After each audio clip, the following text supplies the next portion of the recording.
Radio J. Jusqu'à 22h, c'est Classico. Tête de Kylian Mbappé. Steve Nadjar. Bonsoir à tous, merci de nous rejoindre pour ce nouveau numéro de Classico. Au programme ce soir, le retour de la Ligue des Champions et le Paris Saint-Germain qui s'est bien préparé à son match contre la Real Sociedad mercredi. Le club de la capitale n'a-t-il pour autant rien à craindre de ces Espagnols? On verra ce qu'en pensent nos chroniqueurs. Une rencontre qui se tiendra au Parc des Princes, une enceinte que pourrait pourtant quitter bientôt le PSG. Folie furieuse ou logique, on tient là notre fight du soir. On débattra également ce soir des dynamiques contraires de l'OM et de l'OL. On s'enflammera sans doute autour de la victoire hier soir de la Côte d'Ivoire à la CAN. Et puis on trichera aussi un peu sans doute dans nos quiz. Et je crains que certains passent un mauvais moment tout à l'heure. Voilà pour le sommaire, il me reste à vous présenter le casting du soir. Il peut vous citer tous les 11 d'Arsenal depuis 1992, vous déballer le business plan des Qatariens à Paris jusqu'en l'année 2039. C'est notre financier en chef. Bonsoir David Guzman. Salut Steve, salut à toute l'équipe. David, ton frisson du week-end?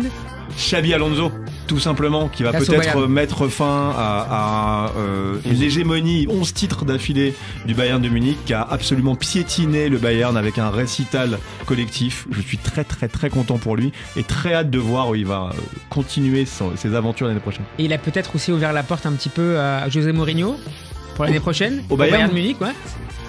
Oui, alors là ce serait vraiment le baiser du scorpion, comme on dit. Il suit les faits et gestes des grands de ce monde après Éric Dupond-Moretti. Qui sera sa prochaine cible? Peut-être notre invité du soir. C'est le producteur de Classico, Alex Daron. Bonsoir à toi. Bonsoir, ça va? Alex, ça va? Ouais, très bien, très bien. Ta casquette, comme Sylvester Stallone dans Over the Top, tu retournes ta casquette avant le début du match. Exactement. Et puis à la fin, quand j'aurai gagné les quiz, je la mettrai à l'endroit. Voilà. J'aime ça. Sébastien Grosjean un peu aussi. Exactement. Alex, dans quel stade aurais-tu aimé être ce week-end avec ta caméra? Ce week-end, hier soir, Côte d'Ivoire, à Abidjan. C'est clair, l'ambiance qu'il y avait, c'était assez incroyable. D'ailleurs, il y a 60 000 places dans le stade. Je crois qu'il y en avait 2 fois plus. Tellement t'as une ambiance, t'as un truc qui se passe. Puis il y avait Drogba qui agitait les foules sur la pelouse. Il y a de la place devant lui par contre, Drogba. C'est vraiment bon VIP parce qu'il avait un couloir d'athlètes devant lui. Notre invité ce soir est journaliste au Parisien et rien de ce qui se passe autour du PSG ne lui échappe. Bonsoir Alexandra Flalot. Bonsoir. Et merci d'être avec nous. Merci à vous de m'avoir invité. Ton image du week-end? Moi j'ai adoré la raclée qu'a mis Arsenal à West Ham et notamment ce but de Declan Rice avec cette petite célébration très. Ça a dû plaire à David, ça? Très sobre. Je suis un sympathisant d'Arsenal, mais voilà, donc j'ai été un peu choqué par ce résultat. Voilà. Chers auditeurs, Classico est à suivre sur radioj.fr et en vidéo sur Facebook et YouTube. Émission également disponible sur les plateformes telles que Spotify et Deezer. Classico saison 4 épisode 112, ça démarre tout de suite. Radio J. Radio J. Jusqu'à 22h, c'est Classico. Radio J. Steve Nadjar.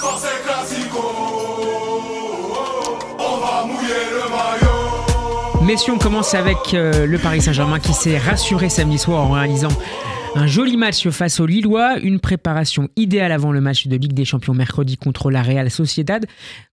Plus globalement d'abord, comment avez-vous trouvé les Parisiens, David, pour commencer peut-être? Absolument excellent, a apporté ses fruits. Excellent, meilleure performance collective de la saison.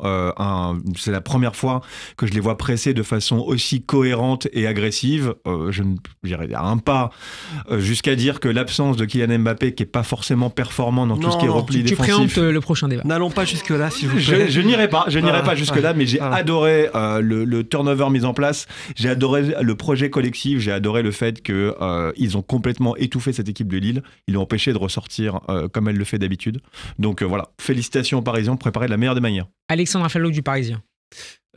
Pareil, un peu moins dithyrambique. C'était effectivement une des meilleures performances collectives de cette saison. Il y en a quand même eu d'autres, mais c'est vrai qu'on a retrouvé un peu ce qu'on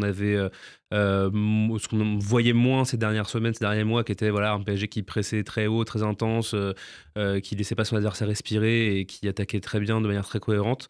Alors effectivement, on va pas aller jusqu'à dire que le PSG est moins fort et plus fort sans Mbappé. En revanche, moi ça m'a quand même rassuré, parce qu'on parle beaucoup de son avenir en ce moment, ça m'a quand même rassuré sur la capacité de ce PSG à juste exister sans lui. C'est là où je voulais en venir. Et en fait, juste le fait qu'on n'a pas besoin de le remplacer forcément par un mec qui marque 50 buts par saison. C'est une équipe qui ressemblait à Luis Enrique samedi soir.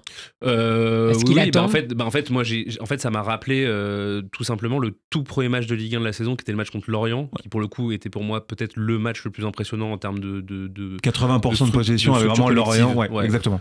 Franchement, ils n'ont pas respiré pendant 90 minutes, qu'il n'y ait pas eu 7-0, c'était un miracle, honnêtement. Je suis d'accord. Et donc oui, ça lui ressemble. Et en tout cas, je pense qu'à terme, c'est ce qu'il voudrait voir et mettre en place de manière plus pérenne. Ouais. Alexandre Sylvester Darmon. Excellent.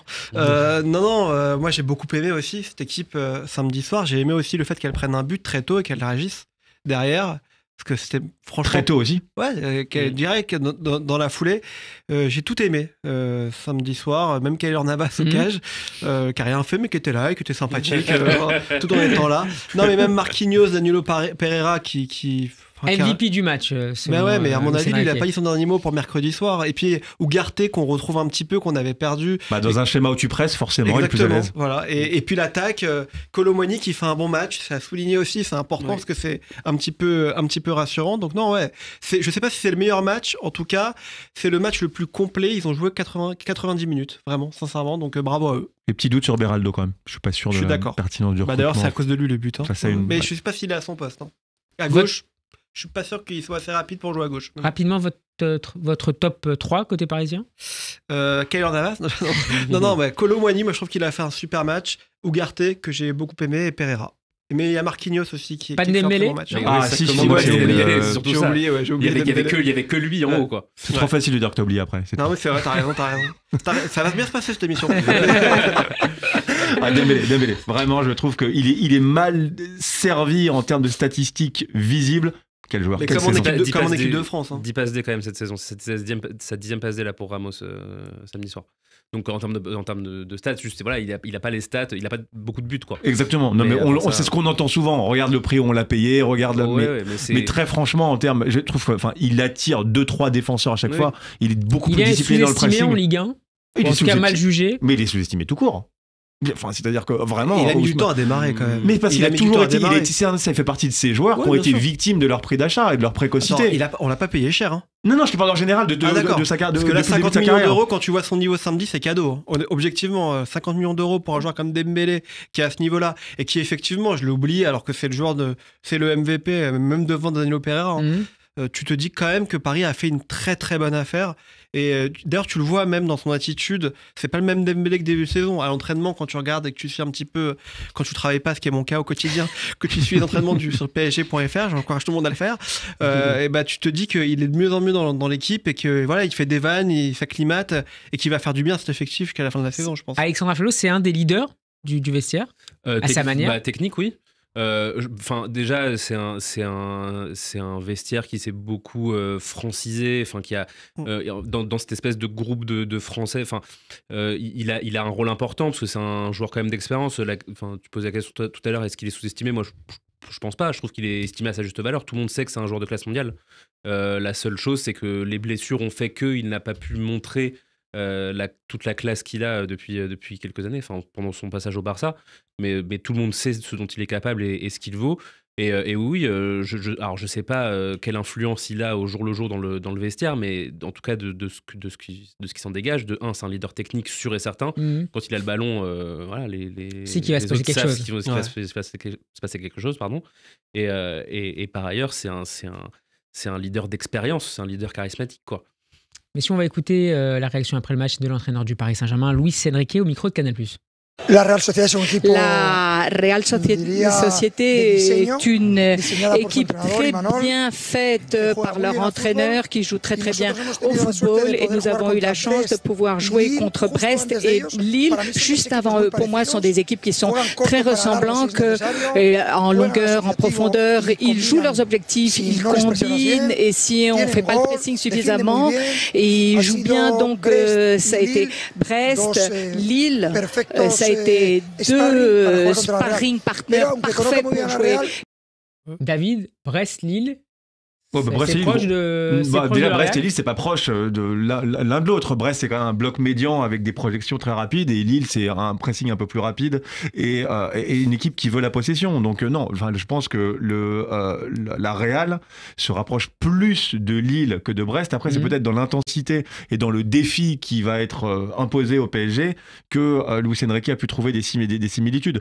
Non, après, un défi physique. Oui, un défi physique, bien évidemment, parce que c'est une équipe qui presse énormément. C'est une équipe, donc c'est difficile de se sortir du pressing. C'est quelque chose.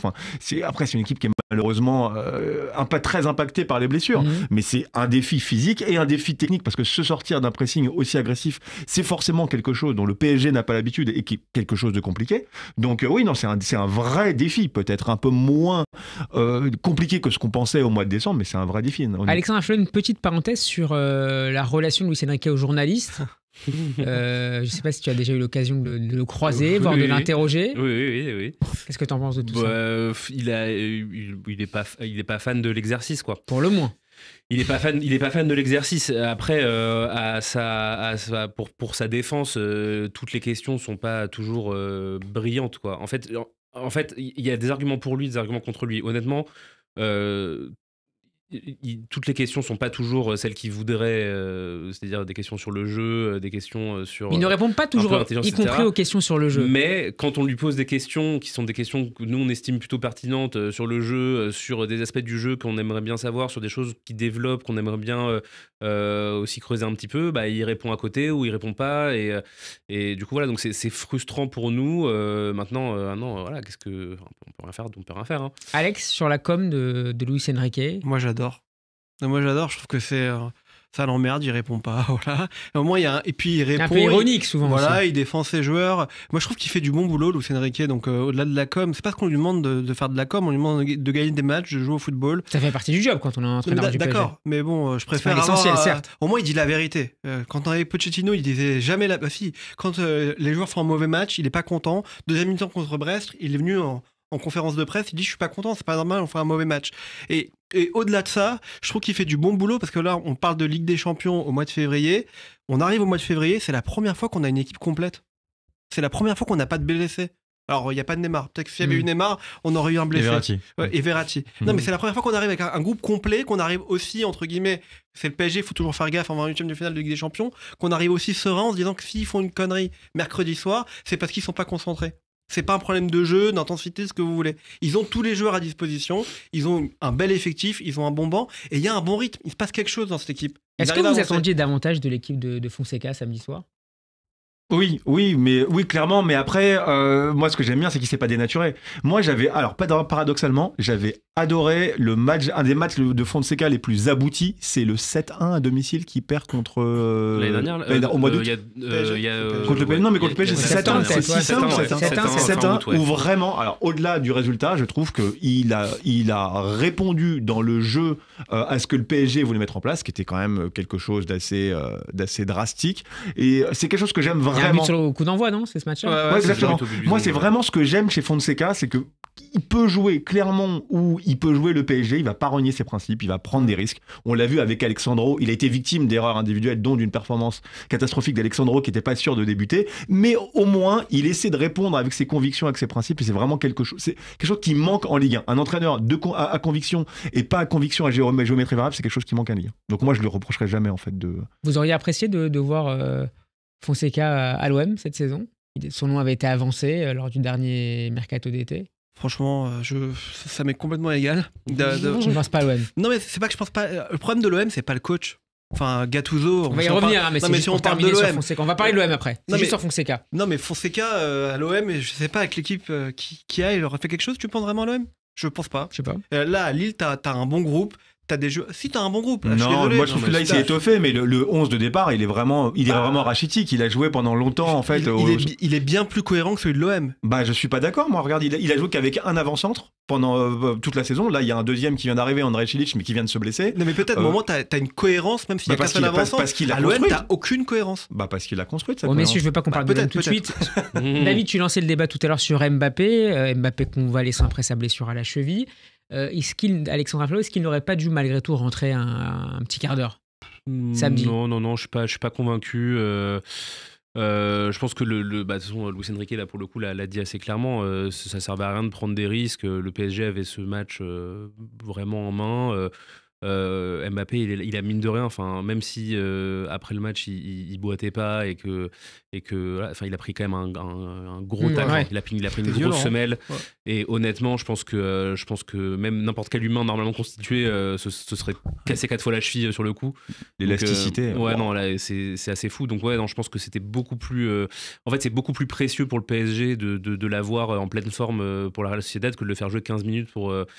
Même 15 minutes ça aurait servi à rien, même pour le rythme ça aurait servi à pas grand chose honnêtement.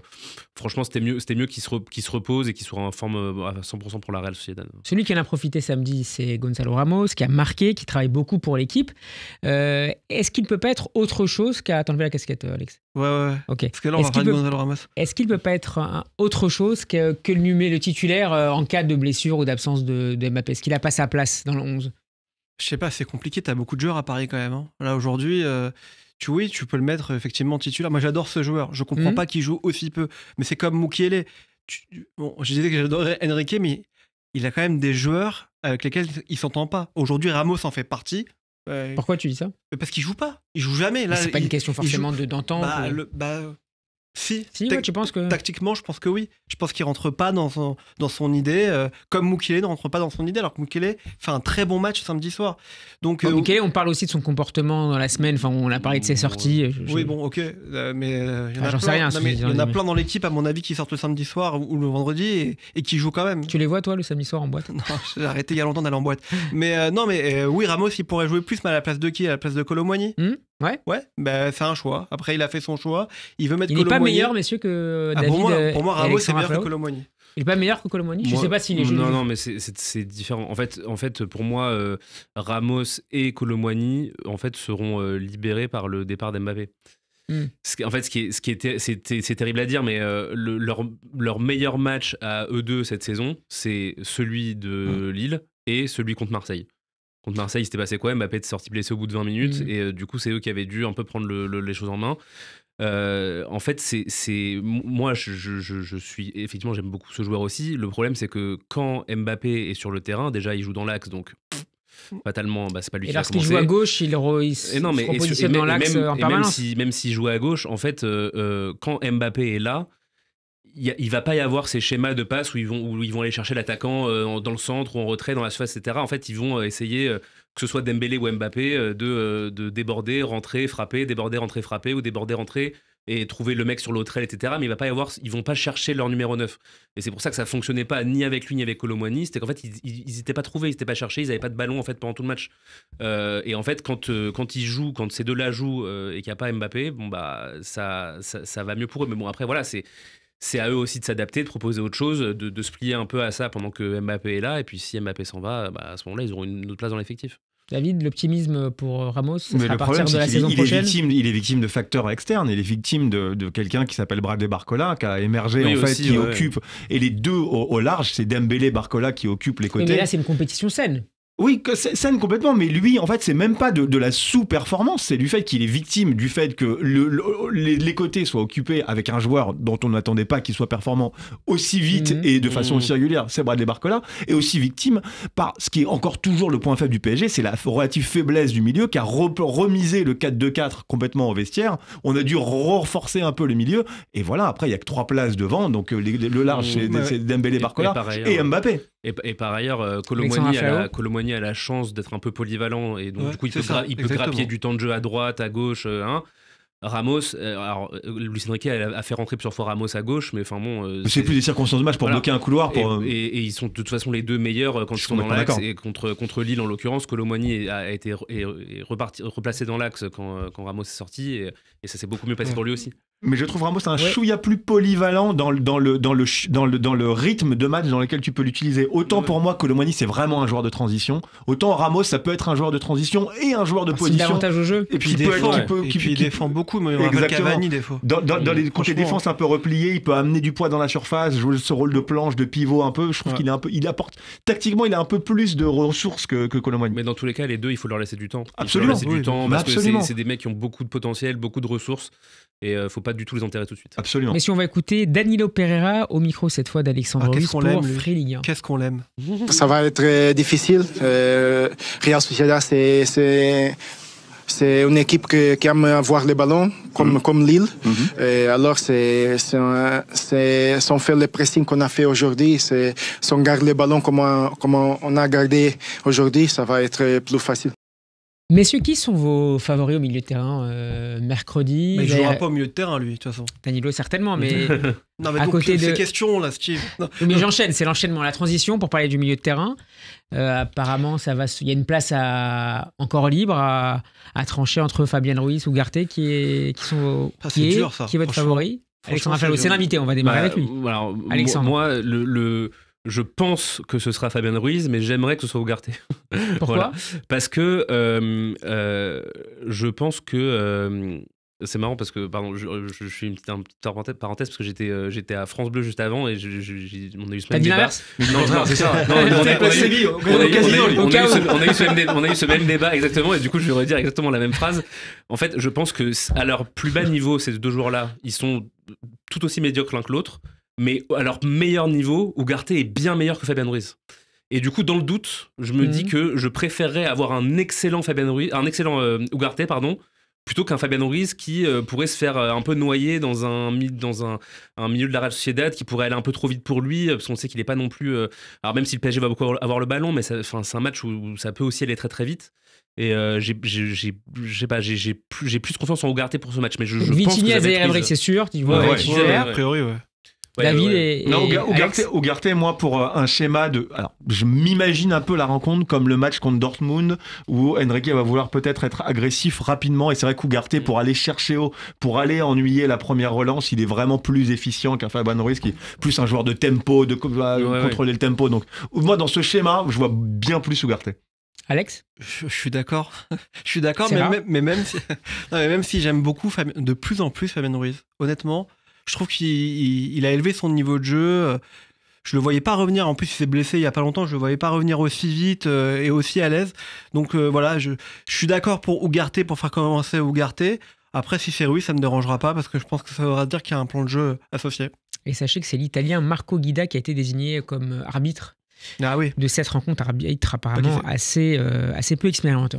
42 ans, donc ça peut peut-être vous inquiéter. Assez peu expérimenté, oui. 42 ans Néophyte à ce stade de la compétition. Ah oui, d'accord. 42, moi je vais avoir 40 ans, c'est plutôt jeune 40 ans. Mais... justement, voilà. Messieurs, c'est l'heure de jouer. C'est l'heure du rétro quiz pour les plus anciens. La dernière fois que la Real Sociedad a affronté un club français, c'était c'est Lyon. C'était Lyon. Voilà. L'été 2013. Oui, je vois très bien. Nous étions plus jeunes. Ciseaux de Griezmann. Peut-être. Thibaut, je sais pas, mais en tout cas, plus jeune, certainement. Oui. Défaite à l'aller des Lyonnais, 2-0, avec un but notamment de Griezmann. Est-ce que vous pouvez me donner, messieurs, le 11 lyonnais? De Lyon. Lyon, quelle année 2013. Parce que il y avait un de mes joueurs préférés que j'ai. Alors, vas-y, tu veux dire? Carlos Veillant. J'adorais en fait heureusement, Carlos je ne vous ai Veillant. pas interrogé sur... Qui veut démarrer? Je sais pas. La cata, je vais être nul à la Il y avait Juninho déjà. Non. 2013. Lloris. Ouais. Il est parti. Non, mais c'est pas alors, David, Lloris, c'est faux. Lopez, c'est bon. Ouais, bien sûr. Le point pas compliqué. pour Alex. Alexandre Aflalo. Lacazette, c'est bon. Un point pour Alexandre. David. César Delgado, c'est bien tenté, mais c'est faux. Tolisso, c'est faux. Alexandre. Nabil Fekir En 2013, c'est faux. Terrible. David. Attends. Milieu de terrain, c'est relativement facile. Y a pas Chris ou Cassapa? Garde. Non, mais ah, c'était à lui, d'accord, ok. Ouais, attends, David. je suis en train de réfléchir. Moi, votre passe que je commencerai par les milieux de terrain. Ça... Ah ouais? Kim Källström? Putain, bah oui. Non. Non, moi j'aurais jamais trouvé, genre c'est plutôt. Donc Chris C'est faux. Cassapa, bah alors. Non. Mais c'est vrai que j'ai un. En fait, Alexandre. j'ai peur d'en oublier un C'est pas grave. absolument évident en fait, parce que tu dis les milieux de terrain, c'est facile. Pas facile, mais bon, quand même. Ah, jamais. Quand même. Alexandre zut, Aflalo. T'as le niveau de l'émission. Ah ouais, mais en Je plus. sais pas, Memphis Depay, non? Non, 2013, c'est un Max peu Gonalon. faux. Max Gonalon, le pas point mal. pour David. Ouais, Un Maxime partout, Gonalon, l'égalité bien parfaite. sûr. Alex Darmon. Mais non, mais en plus ça doit être de la formation lyonnaise, donc on est un peu mauvais, c'est-à-dire qu'il doit y avoir des joueurs qui viennent du centre de formation. Il y avait pas. Il y a Réveillard, il était pas là. Benjamin, le réalisateur, me conseille de faire même un test de rapidité. Vous avez 10 secondes, messieurs. Réveillard. Réveillard, c'est faux. Gourcuff, voilà. Deuxième point pour Alexandre Grenier. Aflalo. Grenier, merci. Ah, bravo. Putain, c'est Deux du- partout. Alex, J'en sais rien, là je les ai pas, franchement. milieu de terrain qui a commencé très jeune. Très jeune, à Lyon. D'accord. Il avait commencé très jeune, allez. Ouais. Puis vous avez aussi. Après, c'est un peu dur. Un joueur, un attaquant qui a joué à Lille ensuite. Non, on passe ton tour. Alexandre. Loïc Rémy. Loïc Rémy, non. David. Michel Bastos? Michel Bastos, non. Putain, c'était pas mal par contre ça, parce que jouer à Lille. Alex. Il a joué à Lille après. Il a joué à Lille. Il a fait une petite carrière à Lille. Hein. Il a joué à Lille, ouais. Je crois qu'il était ailier droit, si j'ai bonne mémoire. Viltord, il était... Non, mais Non, je veux plus. non. Alexandre. Il y a un joueur qui a joué, un défenseur qui a joué à l'OM. Pas très bien d'ailleurs. Mais... Oh là là là là là là là là. Ça c'est dur. C'est David. une catastrophe. David, c'est dur, c'est un peu dur. Mais David. attends, mais t'as pas. Steve Malbranc, il était pas bon. Et voilà, messieurs, le style Malbranc. Malbranc, Le ah, Steed. Bravo. Hey, Mike Brandt. Steed. Steed. Pas sais Mike pourquoi Brandt. Steed. Pas Mike Brandt. Hein. Tu sais pourquoi il l'a appelé Steed? Pour Non. chapeau melon et bottes de cuir. C'est vrai? John Steed, c'est Eh pourquoi il ben, l'a appelé Steed. j'avais pas Malbranc. trouvé. Steed. Oh. Alex? Ça fait dur. Hein. Non? Non, je vais pas. J'en ai peut-être un. Allez. Alice Sissoko. Non. Ah, terrible. Ah, pas mal! Terrible. Un joueur qui a joué à l'OM? Derrière? Qui a joué derrière à l'OM. Non, Jérémy Morel, non? Bédimo? Ah, Oh Henri là Bédimo. là. Ah, j'avais oublié qu'il Henri avait joué Bédimo. à. Henri 2013. Bédimo, bien sûr. Il a Un joué à joueur l'OM. ensuite, je crois qu'il était slovaque, un défenseur central, slovaque, mais je suis pas sûr. Europe de l'Est, mais Attends. C'est pas Lovren? Non. Attends, Slovaque? je suis pas sûr. Peut-être croate, je sais pas. Je vais vérifier, messieurs, mais assez rugueux. Ouais, bah ouais, je me doute que c'était pas mal dit. Ouais. Oh là là. Et ouais, c'est ça, Slovaquie. Ouais, c'est ça. J'étais à Serbie, pardon, Serbie. Défenseur. Ah si, Bicevac. Voilà. Ah, il avait joué à Allez. Paris, Oh là là, mais Bicevac. oui, Eh alors. oui. Il avait joué à Paris, Milan Ouais. Bicevac. Comment j'ai On termine, il reste deux joueurs. Il y en a un que vous pouvez trouver qui a joué donc à Lille. Ah, c'est Assez celui-là? bon techniquement. Un attaquant, c'est- c'est ça? Ouais, attaquant, il y est. Milieu Kader offensif. Keita? Non. Jean de Macoun. Il y en a même deux, non. Un peu plus avancé sur le Mathieu terrain. Bonnemer? Non.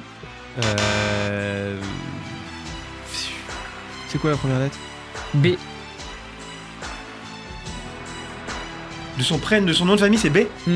Non mais en fait, je crois que je l'ai, mais je l'ai sur le bout de la langue. alors. Benzia. Ah, Mais oui c'est Benzia, oui. Voilà, mais T'aurais Benzia. pu dire, il s'est cassé deux doigts dans un accident de quad Ah, dans je savais le pas. désert. Benzia, Fares Balouli. qui a Ah bah repris. oui, bien mais sûr, Fares ouais. Balouli, je le cherchais. Voilà, depuis tout à Miguel l'heure. Lopez, Fofana. Déjà Messieurs, Fofana? C'était dur. Hein. Messieurs, c'était un peu dur, mais vous n'êtes pas si Franchement, mal débrouillés. Victoire pour David. On enchaîne avec le Hyper Parc des dur. Princes.